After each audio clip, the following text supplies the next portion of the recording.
नमस्कार साथियों, आज की खबर यूट्यूब चैनल में आपका हार्दिक स्वागत है।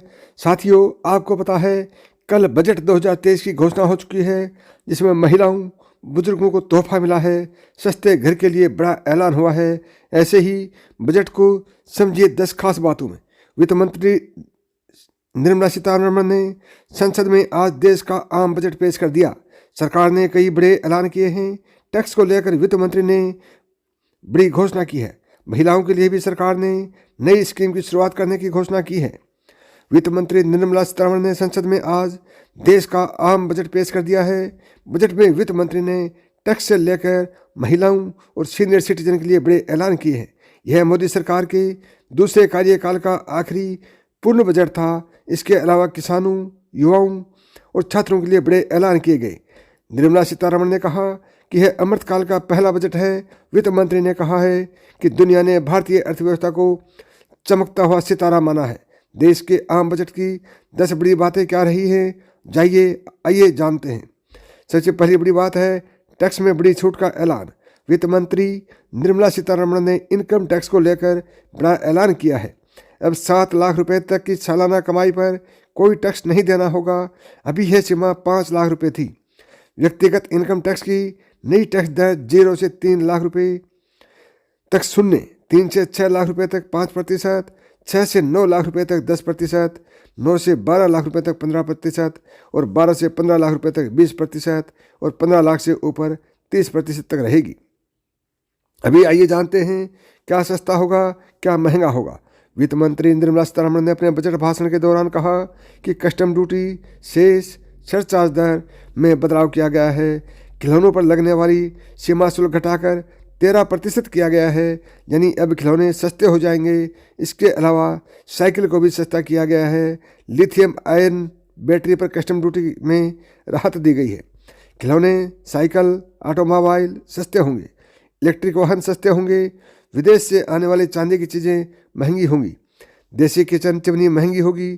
कुछ मोबाइल कैमरे के लेंस सस्ते होंगे। सिगरेट महंगी होगी। महिलाओं और वरिष्ठ नागरिकों को भी बड़ा तोहफा दिया है। वित्त मंत्री निर्मला सीतारमण ने महिलाओं और वरिष्ठ नागरिकों के लिए बड़ा ऐलान किया है। वित्त मंत्री ने कहा कि महिला सम्मान बचत पत्र योजना शुरू होगी।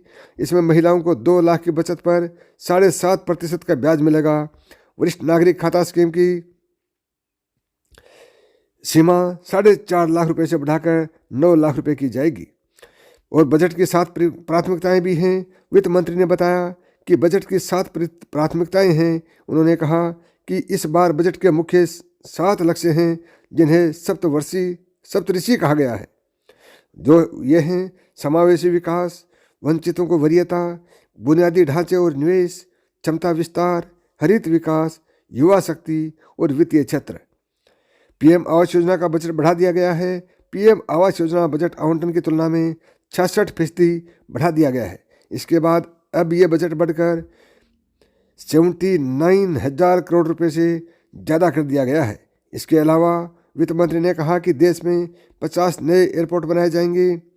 एग्रीकल्चर एक्सीलेटर को भी बड़ा फंड अलॉट किया गया है। वित्त मंत्री ने कहा कि पशुपालन, डेयरी और मत्स्य पालन पर ध्यान देते हुए कृषि ऋण लक्ष्य को बढ़ाकर 20 लाख करोड़ रुपए किया जाएगा। कृषि से जुड़ी स्टार्टअप्स को प्राथमिकता दी जाएगी। इसके लिए युवा उद्यमियों द्वारा कृषि स्टार्टअप्स को प्रोत्साहित करने के लिए एग्रीकल्चर एक्सीलेटर फंड बनाया जाएगा। डिजिटल लाइब्रेरी की स्थापना की जाएगी। वित्त मंत्री ने कहा कि बच्चों और युवाओं के लिए नेशनल डिजिटल लाइब्रेरी स्थापित की जाएगी। 2014 से बने मौजूदा 157 मेडिकल कॉलेजों के साथ कोलोकेशन में 157 नए नर्सिंग कॉलेज स्थापित किए जाएंगे।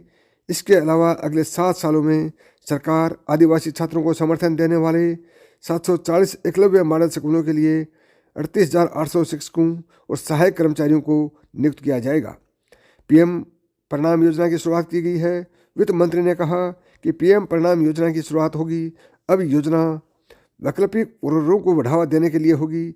इसके अलावा गोवर्धन स्कीम के तहत 500 नए संयंत्रों की स्थापना की जाएगी। अगले 3 सालों में 1 करोड़ किसानों को प्राकृतिक खेती अपनाने के लिए मदद की जाएगी।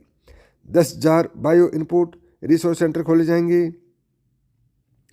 पर्यटन के लिए भी वित्त मंत्री ने बड़ा ऐलान किया है। बजट भाषण में वित्त मंत्री ने ऐलान किया कि 50 पर्यटन स्थलों को पहचान की जाएगी। घरेलू और अंतर्राष्ट्रीय पर्यटन को संपूर्ण पैकेज के रूप में इन्हें विकसित किया जाएगा। राज्यों को राजधानी में यूनिटी मॉल खोलने के लिए प्रोत्साहित किया जाएगा। इसके तहत रिएक्ट प्रोडक्शन और हैंडीक्राफ्ट आइटम को बढ़ावा मिलेगा। अन्य भी बड़े ऐलान किए हैं। अगले वित्तीय वर्ष में रेलवे के लिए 2.40 लाख करोड़ रुपए का प्रावधान किया गया है। इसके अलावा अगले 1 साल तक मुफ्त अनाज योजना के लिए 2 लाख करोड़ रुपए सरकार खर्च करेगी। पूंजी निवेश प्रीमियम 33% बढ़ाकर 10 लाख करोड़ रुपए किया गया है। ये सकल घरेलू उत्पाद यानी GDP का 3.3% होगा। दोस्तों, ये थी बजट की कुछ खास बातें। अभी तक आपने आज की खबर यूट्यूब चैनल को सब्सक्राइब नहीं किया है तो अभी सब्सक्राइब करें। अगले नए वीडियो के साथ फिर मिलेंगे। तब तक नमस्कार दोस्तों, थैंक यू।